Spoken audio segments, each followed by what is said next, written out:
Kenny Callander, OAM, great to have you on Behind the Barriers for the Australian Turf Club members. We're at Canterbury Park. You spent so much time here. Love the track, and Tim, if you go back to the war years, I caught the Second World War, which is 70 years ago now, there was tracks all over Sydney. There was a track at Rosehill, where Gardeners Road is. There was a track, Victoria Park, which is the expressway, just where all those units are at Zetland, South Dowling Street. Even before that, there was a course at Mascot Airport called Ascot, and at Cogra there was a course, Moorfields. It's where the highway meets Rocky Point Road, just about behind the high school there. There was a racetrack, and Rosebery. I can remember going to barrier trials at Rosebery in about 1962. They'd closed it as a race course, but it was still used for training, and it was used for barrier trials. Then we got down to what we've got now: Randwick, Rosehill, Canterbury and Warwick Farm. Great tracks. They're rippers, aren't they? And some great races here. Mate, used to be more Saturday meetings in Canterbury. I can remember coming into Canterbury by train, which is my regular way to get here. You'd pull up at the station. Over there, you'd walk from the station, you'd come into the course at about the 1,200 metres now, and you'd walk across the track twice, once when you first come in, and then again in the home straight to get to the turnstiles to either go into Ledger, which in those days was probably 5 bob, 50 cents, or the paddock, which was $2 a quid, yeah.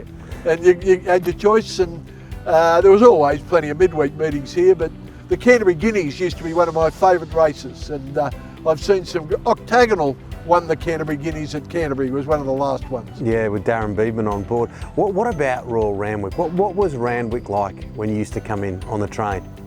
Well, I'd get the train to Central, and then the tram. You'd get the tram at Chalmers Street, it'd go up to Cleveland Street, turn left, and there was special tram area at Randwick, which is now, ironically, where the Eastern Suburbs Tramway depot is. Everything old is new again. You'd get off the tram, go straight into the races, and there was people and bookmakers umbrellas. There was just a scene of excitement. And from the moment I first stepped foot on Randwick, I absolutely loved it. Randwick, you know, Tim, goes back, there was the first meetings that were there were in the 1830s. Wow. But then it became a regular racetrack from 1860, and I think the government gave the land to the then Australian Jockey Club, or on one peppercorn a year rental, in 1863.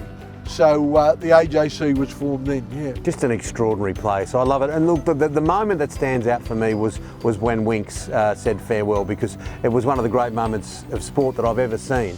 What are a couple of those things that just stand out for you, Kenny, from Randwick? Well, I came post-Tulloch, so I can't quote Tulloch, but a couple of things that superimposes 4 big mile wins. I think his last Epsom win, the crowd went ballistic, and that is a day I remember vividly. And there were still enough people coming in those days.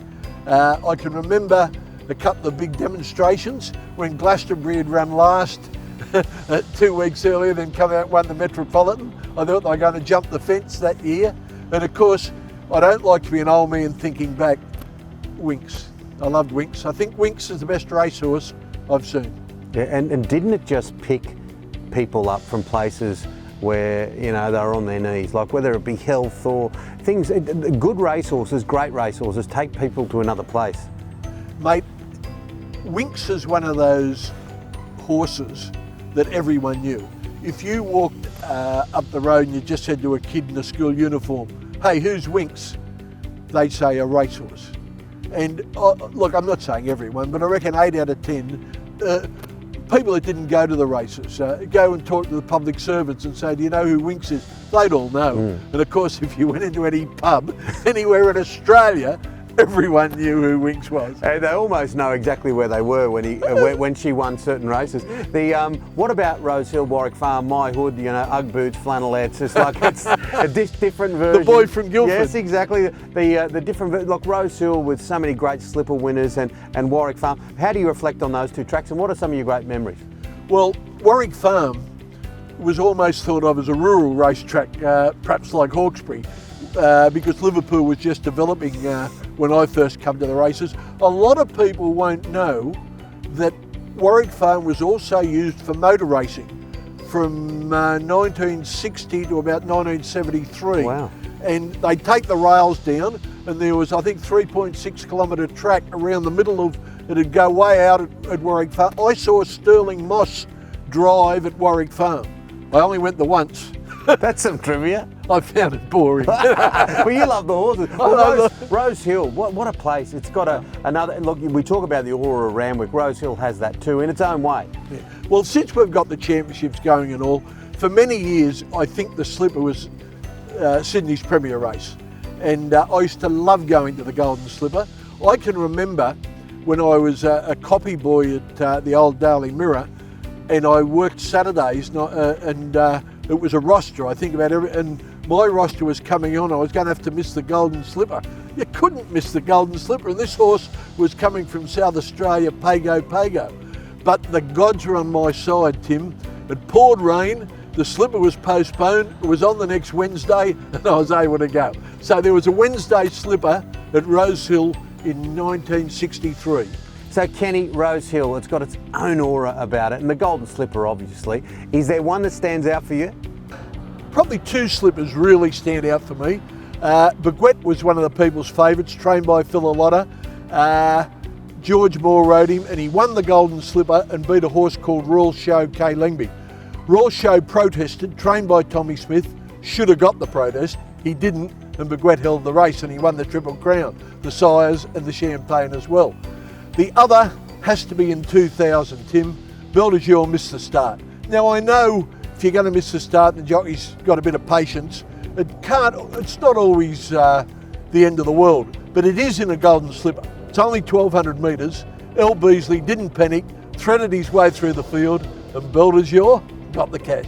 Kenny, I could talk to you all day, but how about we finish with that? We'll go back 20 years and let's have a look at Belle de Jour.